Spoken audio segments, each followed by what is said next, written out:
but you've gutted the DOJ offices that handle ethics and professional responsibility. After the department's top career ethics lawyer advised you to recuse yourself from any matters relating to Trump in his personal capacity, that lawyer was fired. Every smarmy, suspect deal in this administration has cryptocurrency behind the curtain. And again, it has happened when it comes to the billion-dollar windfall that went to the president in his first year in office. Shortly after you were confirmed as Deputy Attorney General, you issued an order dismantling DOJ's crypto enforcement team and shutting down ongoing criminal investigations of the crypto industry. At the time, you owned at least $159,000 worth of crypto-related assets. While you eventually divested, those assets didn't go far. You simply transferred them to your children and grandchild. With the crypto enforcement unit out of the way, President Trump brought in $1.4 billion from his family's cryptocurrency business in 2025 alone. Take one example of the dealing in the administration. In April 2024, the founder of the crypto company Binance was sentenced to prison and ordered to pay $50 million fine for a money laundering scheme. $50 million fine. He then brokered a deal to channel $2 billion into the Trump family's crypto business, World Liberty Finance, after which President Trump pardoned him. Binance accounts have funneled about $1.7 billion to Iranian entities linked to terrorism. The president's World Liberty Financial continues to partner with Binance, even with these facts that I've spelled out in this statement. You recently claimed, quote, Mr. Blanche, that there's a ton of evidence that the 2020 election was rigged. You should see what happens in this committee room when judicial nominees of this administration appear before this committee, raise their hands, take the oath, and then field the questions asked by members of the committee. You'll see some of the people who are even judges today at state level and have distinguished careers in law start to avert their eyes, squirm, and then give a script which doesn't acknowledge the obvious. Donald Trump lost the 2020 election by 7 million popular votes. 7 million votes popular vote, and he lost by that number. That's a fact. Any eighth grader in America knows it and can repeat it for you. And yet when it comes down to asking Trump judicial nominees who won the 2020 election, you ought to see him squirm. What's the reason? The president's big lie. He believes in his heart of hearts that he somehow won that election, though he can't produce any evidence of that fact. Well, we'll give you your chance. I hope that you'll produce the evidence to show one way or the other that the big lie is the truth or not the truth.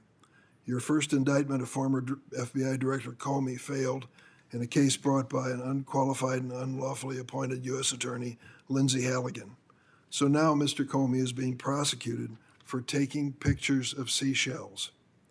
This prosecution, personally ordered by the president, who despises Mr. Comey for overseeing the investigation of Russian interference in the 2016 election. You have also baselessly indicted the Southern Poverty Law Center, a civil rights organization that has worked tirelessly to expose violent extremists like the Proud Boys and Oath Keepers, a group which we in the Senate know well for their January 6th escapade, the same people you gave a clean slate for their role in attacking this Capitol.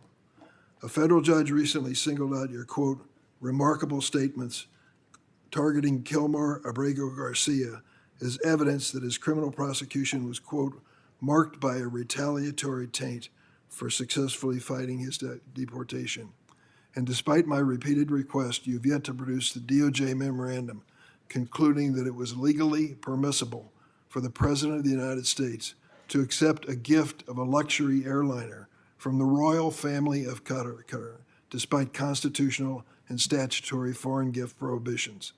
Earlier this month, that jet was launched as Air Force One, despite credible reports of security vulnerability. Last weekend, the Department of Justice responded not by addressing these concerns, but by sending federal agents with subpoenas to the homes of the reporters who exposed these lapses.